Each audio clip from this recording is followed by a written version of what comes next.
del Hijo y del Espíritu Santo. Amén. Queridos hermanos, toda persona humana quiere vivir feliz, en paz, en tranquilidad, en seguridad, en prosperidad, en salud, en todo lo bueno. Y es normal, porque la enfermedad, el desorden, no es normal. No es normal. Lo normal es la salud. Lo normal es la paz, la tranquilidad. Lo normal es la seguridad. Pero por desgracia, la libertad humana, como la libertad de los ángeles, puede escoger algo malo y fallar y pecar y causar problemas. Y esto es lo que pasó desde el pecado original. Sin embargo, Dios en su misericordia perdonó al hombre, mandó a su Hijo salvar al hombre de la más grande de las desgracias, que es la del pecado, el riesgo de caer al infierno, y nos mandó durante siglos y siglos, antes de Cristo, los santos profetas, para guiar primero al pueblo de Israel, y después mandó los apóstoles y sus sucesores, los obispos, los sacerdotes, para guiar el pueblo cristiano. Y Dios, mediante sus profetas, ya nos manifestó su voluntad. En el capítulo 7 de Jeremías profeta, vemos lo que dice: en aquellos días oí la voz del Señor que decía: ponte a la puerta de la casa del Señor, el templo de Jerusalén, y predica ahí diciendo: oíd la palabra del Señor, todo Judá, los que entráis por estas puertas para adorar al Señor. Esto dice el Señor de los ejércitos. Esto dice, lo decía a Israel, lo dice también hoy a cada uno de nosotros: enmendad vuestros caminos, y vuestros anhelos, y habitaré con vosotros en este lugar. Entonces, la única cosa que pide el Señor es que nos debemos enmendar, corregirnos, rectificar. Y por eso la Santa Madre Iglesia puso la Cuaresma, tiempo de oración, de penitencia, de reflexión, de conversión, de arrepentimiento y de mejoría. Enmendad vuestros caminos y anhelos, deseos, y habitaré con vosotros en este lugar. Y si no enmendamos, hay problemas. Así de sencillo. Hoy la gente busca soluciones a los problemas, tienen miedo a una guerra nuclear, puede ser, tiene miedo a una catástrofe, los precios suben, la gente no sabe qué hacer. Y bien, es deber de la Iglesia, deber de los sacerdotes, de predicar el enmendarse, corregirse, arrepentirse, rectificar. Y si esto hacemos, bien, Dios nos escuchará. Si no, no hacemos, hay problema. Por ejemplo, en el libro del Éxodo, capítulo 20, ¿qué nos dice? Esto dice el Señor Dios: honra a tu padre, a tu madre. Honra, respete, ayude, obedezca a tu padre y madre, para que tengas larga vida sobre la tierra que el Señor tu Dios te dará. Larga vida no solamente son años, también es sabiduría, éxito espiritual. No matarás. En otro lugar dice: no matarás al inocente. ¿Qué más inocente que un niño en el seno materno? Entonces todo pueblo que permite en sus dirigentes, en sus leyes, la matanza de los niños inocentes en el seno materno, bien hace un crimen, derrama sangre inocente que clama al cielo. No matarás, no fornicarás. Y hoy la fornicación parece algo muy normal. Hasta impulsan los jovencitos se despiertan esas cosas al pecado. Todas estas malditas películas que enseñan el vicio del pecado, ¿para qué lo hacen? ¿Para ganar dinero? Sí, pero también para perder almas. No fornicarás. Y también es fornicación toda persona que vive en unión libre. Todos estos bautizados católicos que viven en unión libre están en estado de pecado mortal, de fornicación y de escándalo. Y no solamente han resbalado una vez el pecado, es un estado continuo de pecado.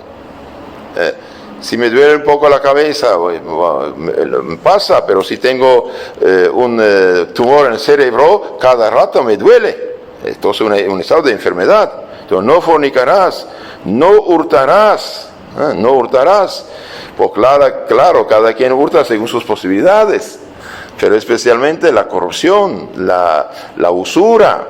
Hace poco escuchaba que hay tarjetas que cobran 48% de interés anual. Es fundir a la gente, es puro robo. No hurtarás, no dirás contra tu prójimo falso testimonio. No dirás contra tu prójimo falso testimonio. Y bien, todos que mienten, no solamente en los juzgados, que tiene consecuencias graves y pecado mortal, también todos los periodistas que mienten, que calumnian, que hacen lo contrario de lo que dice la Biblia, no sembrar falsas noticias. Y hoy estamos en la propaganda de la falsedad, sin ninguna piedad, sin ninguna misericordia. Después sigue diciendo, no codiciarás la casa de tu prójimo, ni desearás su mujer, ni su siervo, ni su sirvienta, ni su buey, ni su asno, ni cosa alguna que le pertenezca. Enmendad vuestros caminos. Aquí Dios nos da la ley que quiere que sigamos. No os haréis dioses de plata, ni dioses de oro. No haréis esas cosas. Hoy es verdad que no hacen dioses de estatua, pero finalmente son somólatras, son adoradores del cuerpo. Al legalizar todos los pecados, hacen de su pecado y sus vicios y deseos sus dioses. Entonces, lo que pide el Señor es enmendar sus caminos, enmendar sus anhelos, y habitaré con vosotros en este lugar. Pero frente a los verdaderos profetas hay los falsos. Frente a los verdaderos profetas hay los falsos. Y los falsos no está escrito aquí en su frente que es falso. Pueden ser incluso entre los sacerdotes. De hecho, Jeremías, profeta, verdadero profeta, cuando dio la profecía al rey, el rey la leyó y la echó a la chimenea para quemarla. Y le echaron a la cárcel. Cuando dijo al sumo sacerdote, ponga al Papa del Antiguo Testamento lo que iba a pasar, le dio bofetadas.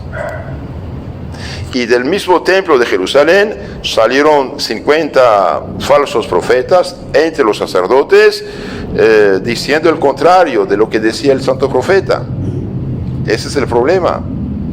No confiéis en palabras de mentira. Cuidado, es bonito decir cosas que nos gustan. Como dijo la serpiente a Eva, no moriréis, seréis como dioses. Vimos qué tipo de dioses se hicieron, ¿no? No confiéis en palabras de mentira que dicen, este es el templo del Señor. El templo del Señor, el templo del Señor. Y bien, aunque sea el templo del Señor, si hay sacrilegios, abominaciones, pecados en ese templo, Dios lo vomita ese templo. Sí. De hecho, el templo fue destruido. Cuando Jeremías anunció el castigo, no le hicieron caso. Hicieron caso a los falsos profetas. ¿Y qué pasó? En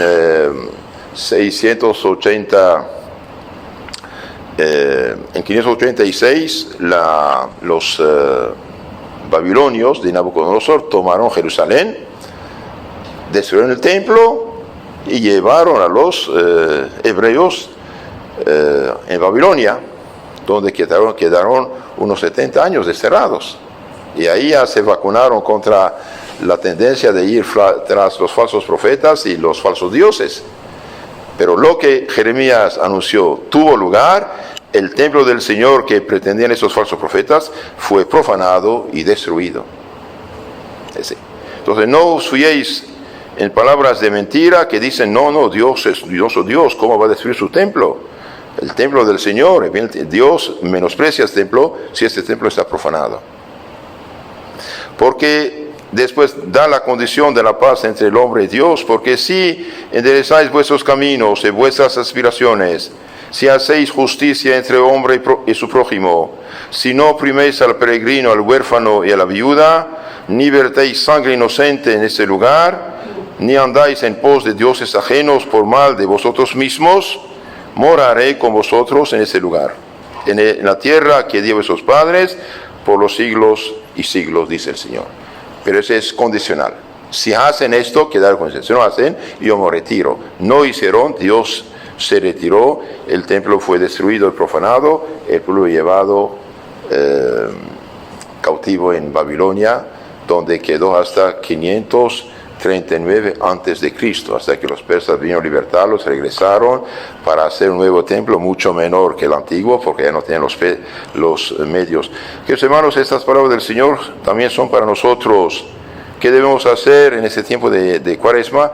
Enmendar nuestros caminos, corregirnos, rectificar las cosas, no hacer caso a nuestras pasiones rebeldes, ciegas, que impulsan el pecado, y también no hacer caso a lo que dice la gente. La gente hoy intoxicada, podemos decir de un cierto modo enferma mental, porque la inteligencia hoy fue falsificada por el relativismo. No hacer caso. 2 y 2 son 4. Nadie puede cambiar esto. Cielo y tierra pasarán, mis palabras no pasarán, dijo el Señor. El mal es mal, el bien es bien, el pecado es pecado. Esto no va a cambiar con el siglo y la moda. Hoy, cuando una persona sigue la ley del Señor, la tachan de antigüita, de retrógrada, ustedes saben todos los calificativos que dan. Señores, seamos serios. El oro es oro. 1000 años antes de Cristo o 2000 años antes de Cristo queda oro, no cambia. Las leyes físicas no cambian, 2 y 2 son 4. Todo no cambia. No es porque estamos siglo XXI que ahora podemos hacer lo que queremos. Bien, por desgracia, nuestra sociedad descristianizada, decadente, moribunda, podrida, ya no tiene cabeza para pensar. Legalizan lo que no puede legalizarse. Aunque todos los congresos del mundo voten que un hombre puede casarse con un hombre, bien, es un matrimonio falso, no es matrimonio, es estéril, no hay nada. Como decía de buena memoria este padre Loring, el español, decía, aunque el Congreso vote que los asnos van a volar, los asnos no van a volar. Es que pueden hacer lo que quieran. Esto es grave pecado. Y por desgracia, de nuestro lado católico, ¿qué hacen nuestros obispos? ¿Qué dicen nuestros sacerdotes? ¿Qué dice la iglesia jerárquica frente a esta catástrofe, estos pecados que claman al cielo? Ustedes saben que hay 4 pecados que claman al cielo: derramar sangre inocente, el aborto especialmente, el homosexualismo, no pagar a los trabajadores y oprimir la viuda y el huérfano. Son pecados que claman al cielo. Cuando un país que se dice católico, en su mayoría católico, tiene la ley de permitir el asesinato de los niños inocentes y de casarse con este hombre con hombre, y que los obispos no digan nada, bien, son perros mudos en sentido bíblico. El perro, en sentido noble de la palabra, es un animal fiel, que ladra, que defiende a su amo, que grita, que despierta. ¿Qué dijeron? Cuando pasó la ley del aborto de Sodoma y Gomorra, bien, hasta hubo un obispo, pobrecito, que se alegraba de que la gente tenga derechos sociales, y no lloraba de que estos pobres bautizados vivían pecado mortal de los más mortales, y están burlados del mundo. Dios pedirá cuenta a esos obispos, Dios pedirá cuenta a esos sacerdotes. De Dios no se burla, y estas almas que fueron engañadas con estos tipos de discursos, el día del juicio dirán: sí, Señor Jesús, hemos pecado, pero por culpa de tus malos ministros, por culpa de esos perros mudos. En lugar de gritar al peligro, contra el peligro de despertar, bien se han callado y nos han felicitado de cierto modo. No, señores, cielo y tierra pasarán, las palabras del Señor no pasarán. Lo que es pecado, lo que es bueno, lo que es malo, no cambia según las modas. Por eso digo a todos los bautizados y a todos los hombres sensatos que no tengan miedo a lo que dirán unos pobres ignorantes de que estamos siglo XXI, las cosas cambian. No, señores, no confundimos la evolución moral, que es la santidad de la virtud, con la evolución científica de descubrimientos debido a la civilización cristiana. No confundimos estas cosas. Si en lo científico estamos subiendo muy arriba, en lo moral estamos al fondo, peor que Sodoma y Gomorra. Que yo sepa, Sodoma y Gomorra, que era pecadora, no tenía disque matrimonio entre hombre y hombre. Eso no existía. Los paganos eran viciosos, pero que yo sepa, nunca llegaron a tanta barbaridad. Entonces pidamos al Señor misericordia por nuestros propios pecados, misericordia por los pecados de nuestros familiares, hijos, misericordia por los pecados de nuestros paisanos y misericordia por todos los pecados del mundo, haciendo oración, penitencia, ayunos, sacrificios, esfuerzos para hacer contrabalanza, que tenemos que desbalancear. Si hubiera habido 10 justos en Sodoma y Gomorra, no hubiera caído el fuego. Entonces, seamos de estos 10 justos y sobre todo, no olvidemos, un alma tenemos, hay una muerte, hay un juicio, hay una eternidad, salvación, condenación. Y es dogma de fe católica que toda persona que muere en pecado mortal, bien cae en el infierno. Y la muerte no tiene ensayo. Entonces, queridos hermanos, recapacitemos, avivemos nuestra fe, pidamos misericordia por todos, mostremos el buen ejemplo, pero no tengamos miedo a lo que unos pobres pecadores ciegos relativistas dirán. En nombre del Padre, del Hijo, del Espíritu Santo. Amén.